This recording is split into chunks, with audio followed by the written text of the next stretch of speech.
హైడ్రాతో Hyderabad real estate కావచ్చు మన state మొత్తం కూడా కుదేలైపోయింది. సో దీనికి సంబంధించి హైడ్రాని ఎందుకు తీసుకొచ్చారో కొంత కన్ఫ్యూజన్ మాకు కూడా ఉంది. ఆల్రెడీ హెచ్ఎండిఎల్ పనిచేస్తున్నాయి, ఊర్లో అయితే డిటీసీపీ డిస్ట్రిక్ట్ టౌన్ ప్లానింగ్ అధికారులు దానిపైన పనిచేస్తున్నారు. వివిధ శాఖలు కూడా దానికి పర్మిషన్ తెచ్చుకోవాలంటే రకరకాలుగా ఇప్పుడు 20 ఫ్లోర్ 40 ఫ్లోర్ అంటే దానికి 13 పర్మిషన్లు, నార్మల్ ఇల్లు కట్టుకోవాలంటే టీబీ పాస్ అనేది ఒకటి ఉంది. మీరు దానికి సంబంధించి కొత్త ఏదో తీసుకొస్తున్నారు అంటే ఇప్పుడు హైడ్రా దగ్గర కూడా పర్మిషన్ తీసుకోవాలా? ఏంది అసలు అర్థం కాలే. కొంత వెనకపోయినట్టుగా కనిపిస్తుంది హైడ్రాతో, ప్రజల నుంచి చాలా వ్యతిరేకత వచ్చింది. అట్లా ఏం సందేహం లేదు. హైడ్రాకి సంబంధించినటువంటి దాంట్లో దాని యొక్క ఉద్దేశము చాలా మంచి ఉద్దేశం. బేసిక్ ఏంటంటే నేను కూడా ఒప్పుకున్నా, మంచిదే. రేవంత్ రెడ్డి గారు చెప్పింది అదే. ఎఫ్టీఎల్ ప్రాంతాల్లో అక్రమంగా కట్టిన కట్టడాలైనా పర్మిషన్ లేకుండా ఇల్లీగల్ గా తీసుకున్నటువంటి వాటిలో గవర్నమెంట్ వాటిని కబ్జా చేసి కట్టినటువంటి వాటిలో ఇల్లీగల్ వాటిపైన మీరు పనిచేయాల్సిన అవసరం ఉందని దానికి ఒక ఇండిపెండెంట్ బాడీగా ఇచ్చేసి ఫుల్ పవర్స్ ఇచ్చి పని చేయించారు. సో ఎఫ్టీఎల్లో కట్టినటువంటి బిల్డింగ్లను కూలగొడితే దానిని మీరు పోయి అడ్డు నిలబడి ఇది ఎందుకు కూలగొట్టినావు అని అడిగితే అది కరెక్టా? పర్మిషన్లు ఇచ్చింది మీరే గతంలో, కాబట్టి అది కరెక్ట్ కాదు ఎవరిచ్చినా సరే. సో కాబట్టి ఇక్కడ పర్మిషన్ ఉంది కాబట్టి నేను కట్టుకోవచ్చని తనకేం తెలియకుండా అమాయకులు కొద్దిమంది బలైన వాళ్ళు ఉన్నారు. బట్ కానీ దాన్ని అలా వదిలేస్తే ఆ సంఖ్య పెరుగుతూ పోతుంది. సో ఇవాళ ఆల్రెడీ హైదరాబాద్ శివారు ప్రాంతాల్లో ఉన్నటువంటి దగ్గర చాలా చెరువులు కూడా ఇవాళ మూసుకొని పోయి ఉన్నాయి. ఎందుకు మూసుకొని పోయినాయి? ఇక్కడ ఈ అక్రమ కట్టడాలు వెలిసడం ద్వారా, వచ్చే నీళ్ళు రాకపోవడం ద్వారా ఆటోమేటిక్గా అవి పెరిగాయి. సో ఇవాళ సుప్రీంకోర్టు జడ్జిమెంట్ ప్రకారంగా, సుప్రీంకోర్టు ఇచ్చిన గైడ్లైన్స్ ప్రకారంగా అక్రమ కట్టడాలను కూల్చివేయడానికి పర్మిషన్ అవసరం లేదని ఉండింది. కాబట్టి ఇవాళ ఆ పని వాళ్ళు చేస్తున్నారు. దానిని ఆసరగా చేసుకొని, దానిని అందురుగా చేసుకొని ఇవాళ రియల్ ఎస్టేట్ అంటే లంగదందాలు చేసే రియల్ ఎస్టేట్ వ్యాపారులు ఎవరైతే ఉన్నారో, కబ్జాలు అక్రమాలు చేసి ఎఫ్టీఎల్లో కట్టుకుని ఉన్నారో వాళ్ళకి ఏమన్నా ఇబ్బంది కలిగితే కలిగి ఉండొచ్చు. కానీ కామన్ మ్యాన్కి ఇబ్బంది కలిగే పరిస్థితి ప్రభుత్వం ఎప్పుడూ చేయదు. అదే మాట చెప్పారు. కట్టుకొని నివాసం ఉంటున్నటువంటి ఏరియాలలో వాళ్ళని వదిలివేయండి. ఎవరైతే కొత్తగా కట్టాలనుకుంటున్నారో అలాంటి వాళ్ళకి పర్మిషన్లు ఇవ్వకూడదు అని చాలా స్ట్రిక్ట్గా ఇచ్చారు. ఇవాళ ఒక ఫైల్ పర్మిషన్ కావాలంటే ఆచితూచి కొనుగోలు చేయాలనుకున్న కామన్ మ్యాన్ కూడా ఎక్కడ కొనుగోలు చేయాలి, ఎలా కొనుగోలు చేయాలి, ఎంతవరకు కొనుగోలు చేయాలని ఆలోచిస్తున్నారు. సో ఎందుకంటే ఇల్లు అనేది నా కళ, ఆ కళ నెరవేర్చుకోవడం హైడ్రా సర్టిఫికేట్ కూడా తీసుకోవాలా అంటున్నా. హెచ్ఎండిఏ పర్మిషన్ లాగానే హైడ్రా పర్మిషన్. హైడ్రా ఏముంటదన్నా ఆయన పరిధిలో ఇప్పుడు ఎఫ్టీఎల్ అంటే చెరువు పరిధిలో ఎన్ని మీటర్స్ 500 మీటర్స్ దానికి దగ్గరగా ఉంటే మాత్రమే దాని ఆ పరిధిలో వస్తుంది. అప్పుడు మాత్రమే అలా అప్రూవల్ అవసరం వెళ్లాల్సి వస్తుంది. ఆ తర్వాత ఉన్న వాళ్ళు అప్రూవల్ అవసరం లేదు కదా. ఎఫ్టీఎల్ పరిధిలో ఏవైతే ఉంటాయో అవి మాత్రమే హైడ్రాకి వస్తాయి. సో అలాంటప్పుడు వెళ్లాల్సిన అవసరం లేదు. అది ఉందా లేదా బఫర్ జోన్ ఎఫ్టీఎల్ అంటున్నారు. నాకున్న సమాచారం ప్రకారం ఒక కామన్ మ్యాన్గా నాకే ఉంది సమాచారం, ఒక 55 చెరువులకు మించి హైదరాబాద్లో అసలు ఎఫ్టీఎల్ బఫర్ జోన్ అనేది డిఫైన్ చేయలేదు. మీరేం చెప్తారు? ఇప్పుడు అని ఒకటి చెప్తాను, నేను కొత్తగా కట్టే వాటిపైన ఎక్కువ కాన్సన్ట్రేషన్ ఉంటుంది. Already FTL buffer zone define చేసి లేదు మేడం, నేనే అంటున్నా. మీరేం చెప్తారు? డిఫైన్ లేకుండా ఎందుకుంటున్నా? డెఫినేషన్ 55 డెఫినేషన్ వేరు మేడం.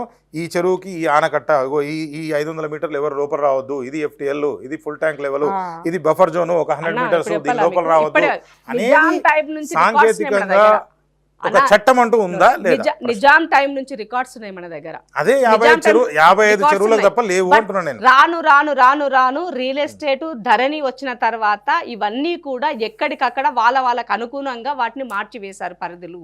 కాబట్టి ఇవాళ ఆ పరిధిని అంతా సెటరైట్ చేసుకోవాల్సిన బాధ్యత ఇవాళ ప్రభుత్వం పైన ఉన్నది. ప్రజలు కాపాల్సిన బాధ్యత ఉంది. కాబట్టి ఆ దిశగా మూవ్ ఆన్ అవుతుంది.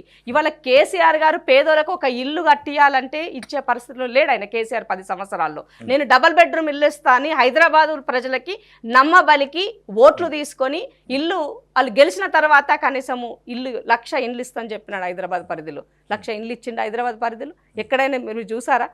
అక్కడో ఇక్కడో ఏమంటారు పబ్లిసిటీ కోసము 4 ఇండ్లు కట్టారు. ఇప్పుడు వాళ్ళు ఇంకో మాట ఏం చెప్పింది కేసీఆర్, 5 లక్షల ఇల్లు కట్టకపోతే నీకు జాగా ఉంటే నీకు నేను 5 లక్షల రూపాయలు ఇస్తానని చెప్పాడు. ఇదే కేసీఆర్ గారు అసెంబ్లీలో ఏం చెప్పారు? మళ్ళీ నేను 5 లక్షలు ఇస్తా అని చెప్పలే, 3 లక్షలు ఇస్తాను మాట మార్చినారు. ఇంత దౌర్భాగ్య పరిస్థితి ఉంటుంది ఎక్కడైనా? మేనిఫెస్టోలో పెట్టేది ఒకటి, నువ్వు చెప్పేది ఒకటి.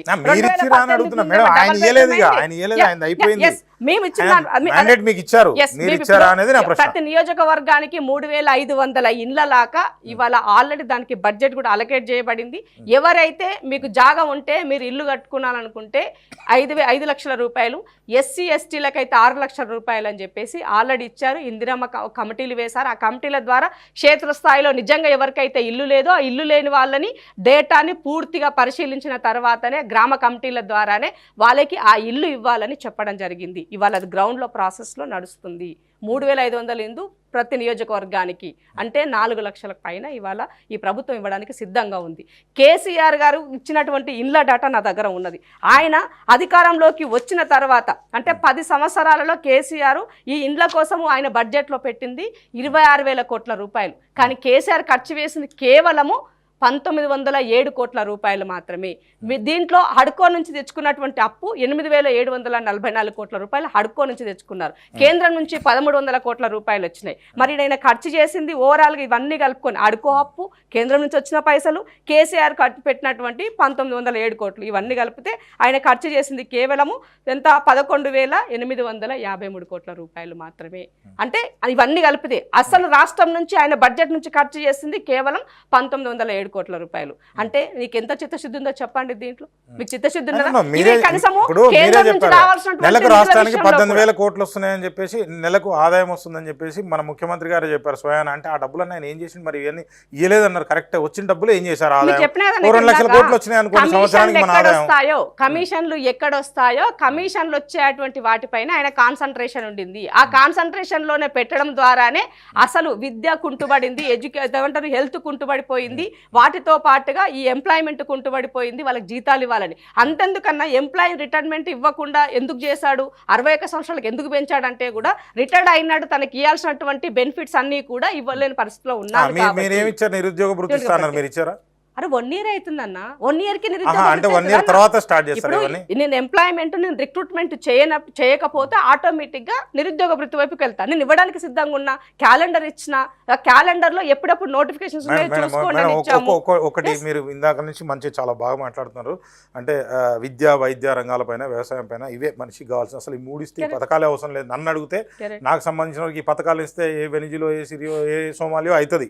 అది నాకున్న అది ఎక్కువ లేదు.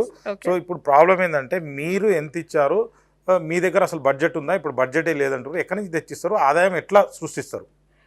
అన్న సారీ, ఇప్పుడు జనరల్గా ఈ ప్రభుత్వం కాన్సన్ట్రేషన్ అంతా దానిపైన. అందుకే చెప్తున్నా మీకు నేను, వేస్ట్ ఖర్చులు ఎక్కడెక్కడ ఉన్నాయి, వాటిని ఎక్కడ మనం మినిమైజ్ చేయగలుగుతాం. ఫస్ట్ దాంట్లో ఆర్థిక క్రమశిక్షణ అనేది ఇంపార్టెంట్.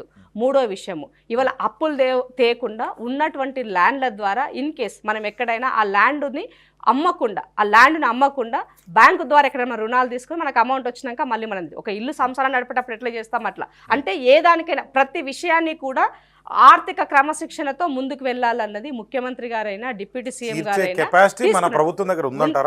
100% అని చిత్తశుద్ధి ఉంటే తప్పకుండా ఉంటుంది. నీ సంకల్పం గట్టిదైతే నీకు చేయడానికి వే దొరుకుతుంది. నీకు ఆ వేనే లేదు, దోచుకోవాలన్న వేనే నీ మనసులో ఉన్నప్పుడు ఎక్కడి నుంచి చేస్తావన్నా చేయలేవు కదా.